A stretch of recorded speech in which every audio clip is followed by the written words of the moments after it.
네, 오늘 국민의힘 중앙선대위 회의가 있었는데요. 어제 하루 공개 일정을 갖지 않은 한동훈 위원장, 오늘 회의에는 참석을 했습니다. 회의 참석 전 모습 먼저 보고 이야기 나누시죠.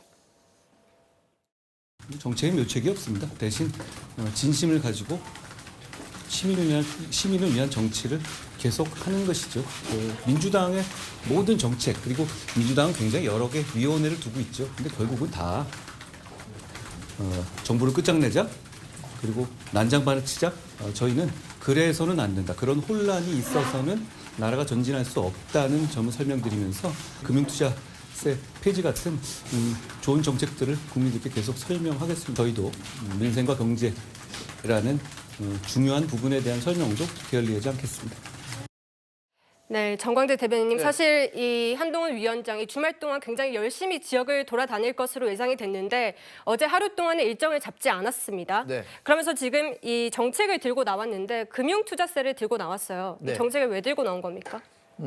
정권 심판론의 이 프레임이 굉장히 강하죠. 그런데 이 정권 심판론에 앞서서 저는 말씀드리고 싶은 게 우리가 이 집권 2년 동안에 우리가 하려고 하는 정책을 하려고 해도 하지 못할 수밖에 없었던 환경들을 좀 말씀드릴 수밖에 없을 것 같습니다. 거대 야당이 절대 의석수를 많이 갖고 있었기 때문에 우리 정부가 추진하려고 하는 정책들 제대로 할 수 없었거든요. 그래서 민생이 이렇게 나빠진 부분도 분명히 있는데 지금은 정권 심판론 프레임만 강하고 거대 야당 심판론은 상당히 좀 사그라든 모습입니다. 그것들을 다시 좀 재점화하기 위해서 민생에 우리는 더 많은 말씀들을 드리려고 하는 겁니다. 금융투자소득세 같은 경우에도 지금 민주당이 계속해서 얘기하고 있는 거고 저희는 폐지하자는 겁니다.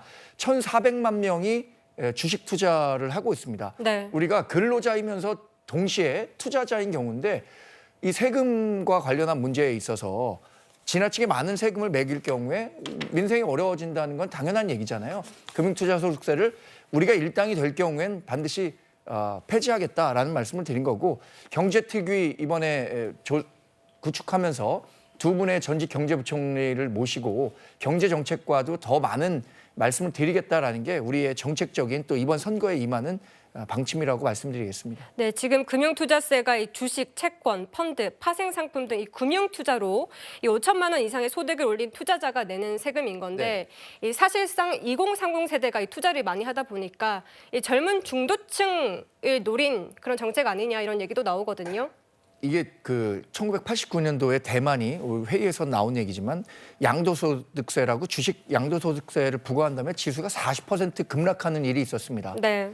그런 부분들에 대한 종합적인 고려 없이 민주당이 지나치게 우리 정부의 발목 잡기용으로 어쩌면 뭐 이 법안을 냈을지도 모르겠습니다. 근데 이거를 우리가 일당이 되지 않은 경우에 이거 자동적으로 시행될 수밖에 없거든요. 우린 이거 막겠다는 겁니다. 그리고 이 2030이라는 주식에 조금 더 열심히 투자하는 그런 분들뿐만 아니라 주식 투자하는 분들이 지금 1,400만 명입니다.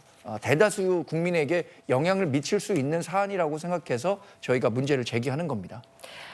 알겠습니다. 지금 장현주 변호사님, 이 금융투자세에 대해서 민주당에서는 어떻게 보고 계십니까? 글쎄요, 그 부분에 대해서는 민주당도 또 일단 국민의힘에서 이야기가 나오고 있기 때문에 앞으로 또 입장은 정리돼야 된다는 생각은 드는데 저는 일단 모르겠습니다. 국민의힘에서 지금 정책을 이야기하고 민생을 얘기하고 이런 모습들이 국민들께 참 어떻게 비춰질지 이런 부분은 좀 의구심이 듭니다. 왜냐하면 사실 국민의힘이 결국 집권 여당인 것 아니겠습니까?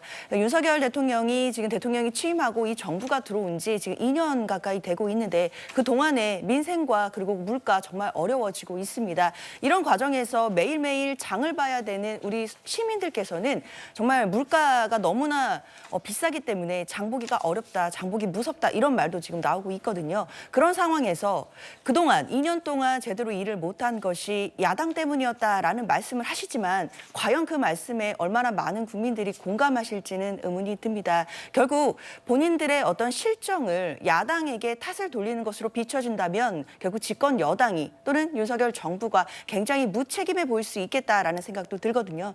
지금 국민들께서 야당이 내세우는 정권 심판론에 조금씩 공감해 주시고 있는 이유는 이 정부가 또 그리고 국민의힘이라는 집권 여당이 지금까지 책임 있는 자세를 보여주지 못했기 때문도 굉장히 크다고 생각이 듭니다. 그렇기 때문에 정권을 견제해야 된다는 여론이 점점 확대되고 있고 그런 상황이기 때문에 야당으로서는 앞으로도 이 정권 심판론에 대한 전선을 확대해 갈 예정이다라고 말씀드리겠습니다.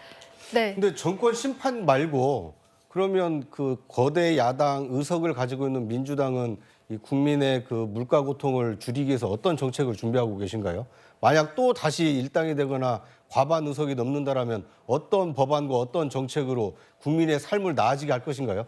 그러니까 정권 심판도 중요하지만 이 정권이 무엇을 잘못하고 있고 우리가 다수가 되면 어떤 걸 하겠다. 대안을 가지고 국민을 설득을 해야 되는데 닥치고 정권 심판만 얘기를 하고 있다 보니까 중도층 국민들이 봤을 때는 민주당이 지금 4년 동안 거대 야당 의석을 가지고 국민 삶을 나아지게 했나? 국가의 살림을 돈독하게 했나? 이런 거에 대한 의구심을 가지고 있다. 이런 말씀을 드리고 싶습니다. 알겠습니다. 그러니까 방금 말씀하신 것처럼 야당이요 민생을 살리기 위해서 이런 걸 지적하고 견제하고 싶어요. 무슨 말이냐면 이게 지금 증권 거래세하고요 금투수 도입은요 이게 반대되는 개념인 거예요. 그러니까 금융투자